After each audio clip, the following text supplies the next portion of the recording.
Ka-express, tahimik man sa simula ng season, pero ngayon, sumabog ang isang makasaysayang sandali para sa basketball ng Pilipinas.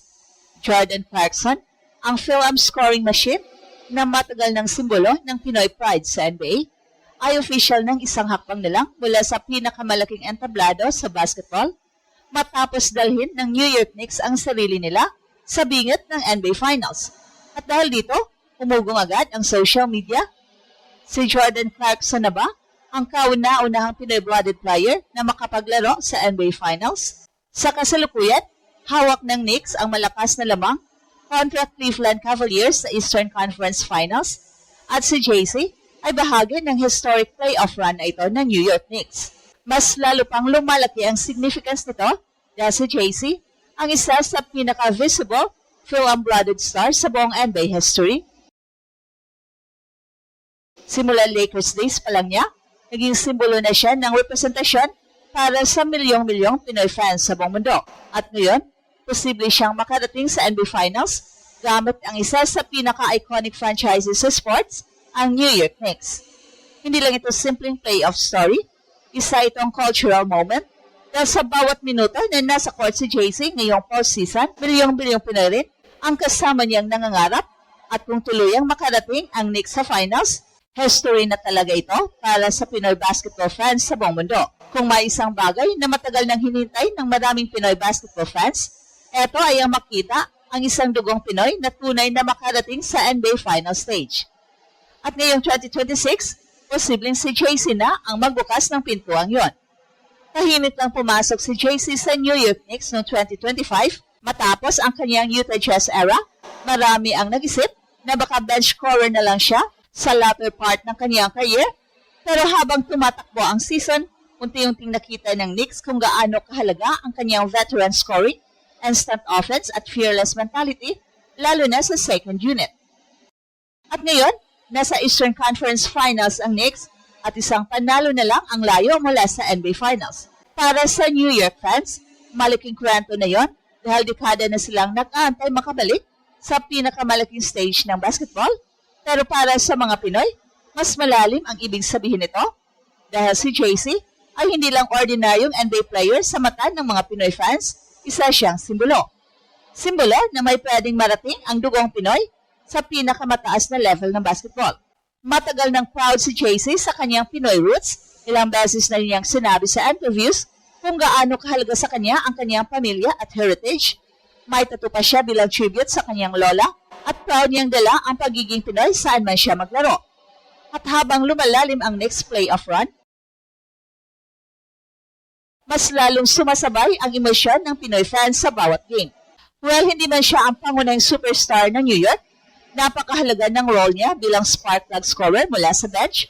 Sa playoff basketball, sobrang critical ng mga role players na kayang magbigay ng instant momentum at dito pumapasok ang value ni JC, isang player na hindi natatakot tumira sa malalaking moments. Ito ang parehong player na naging NBA Sixth Man of the Year ng Utah Jazz days niya, ang parehong scorer na kayang mag-init anumang oras, ang parehong film na matagal nang ginagawang proud ang Pilipinas sa NBA stage. At ngayon, may posibilidad siyang maging kauna-unahang prominent Filipino-blooded player na aktual na maglaro sa NBA Finals mismo. Kaya grabe ang excitement online. Sa social media, maraming fans ang nagsasabing parang panalo na rin ito ng Pilipinas kapag nakapasok ang Knicks sa finals dahil kahit American-born si Clarkson, never niyang tinago ang kanyang connection sa Pinoy community. Sa katunayan, isa siya sa pinakamalaking dahilan kung bakit lalong lumawak ang NBA fandom ng bagong henerasyon ng Pinoy basketball fans. At isipin mo to, Madison Square Garden, NBA Finals lights, millions watching worldwide, tapos may dugong Pinoy sa court. Nakakakilabot isipin. At kung tuluyan niyang makapasok ang Knicks, hindi lang ito personal achievement ni JC, isa ito makasaysayang sandali para sa Filipino basketball culture. Habang papalapit ng papalapit ang New York Knicks sa NBA Finals, mas lalong lumalaki ang pressure, pero kasabay nun, mas lumalaki rin ang pangalan ni JC sa mata ng mga Pinoy sa buong mundo. Dahil sa bawat playoff game na yon ng Knicks, hindi lang basta bench scorer ang tingin ng mga fans kay JC, isa siyang living proof na kayang makapasok ng dugong Pinoy sa pinaka-elite stage ng basketball. At ang nakakagulat dito, hindi naging madali ang kanyang journey. Nung unang pumasok si JC sa NBA via Los Angeles Lakers noong 2014, marami agad ang nakakita sa kanyang offensive talent. Mabilis, explosive, fearless umatake. Pero sa dami ng stars sa liga noon, maraming nagduda kung magiging long-term winning player ba talaga siya o simpleng volume scorer lang. Pero habang tumatagal, mas nag-evolve siya. Sa Utah Jazz, doon niya tuluyang nabuo ang identity niya bilang isa sa pinaka-dangerous microwave scorer sa buong NBA. Kahit galing bench, kaya niya baguhin ang momentum ng laro sa loob lang ng ilang minuto. Kaya nga noong 2021, nanalo siya bilang NBA Sixth Man of the Year, isang napakalaking achievement para sa isang fill-up player. At ngayong nasa New York na siya, mas bagay ang kanyang mentality sa playoff basketball dahil sa postseason, hindi lahat ng player kayang humarap sa pressure ng malaking crowd, hostile arena at do or die possessions.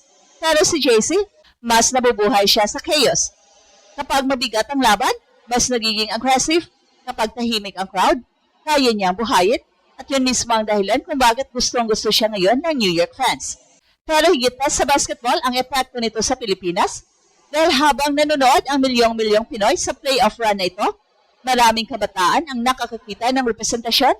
Isang player na may dugong Pinoy na hindi lang basta nakaabot sa NBA, kundi posibleng umabot mismo sa NBA Finals. At sa basketball culture ng Pilipinas, napakaliking bagay nun. Sa social media pa lang, halos gabi-gabi, trending ang pangalan ni JC tuwing may Knicks game. Maraming fans ang nagsasabing, pakiramdam nila, may bahagi ng Pilipinas sa Madison Square Garden tuwing nasa court siya. At sa totoo lang, may katotohanan yon. Dahil sa modern NBA era, kakaunti lang ang players na may ganitong level ng connection sa Pinoy community. Hindi man siya lumaki sa Pilipinas, ramdam ng mga fans na dala niya ang Pinoy pride sa bawat laro niya. Kaya habang papalapit ang posibleng NBA Finals appearance, mas lalong tumitindi ang emosyon dahil kung tuluyang makapasok si Jordan Clarkson sa Finals, hindi lang ito headline para sa New York, hindi lang ito achievement para sa kanyang career, isa itong makasaysayang gabi para sa bawat Pinoy na minsang nangarap makita ang sarili nitong dugo sa pinakamalaking basketball stage sa mundo.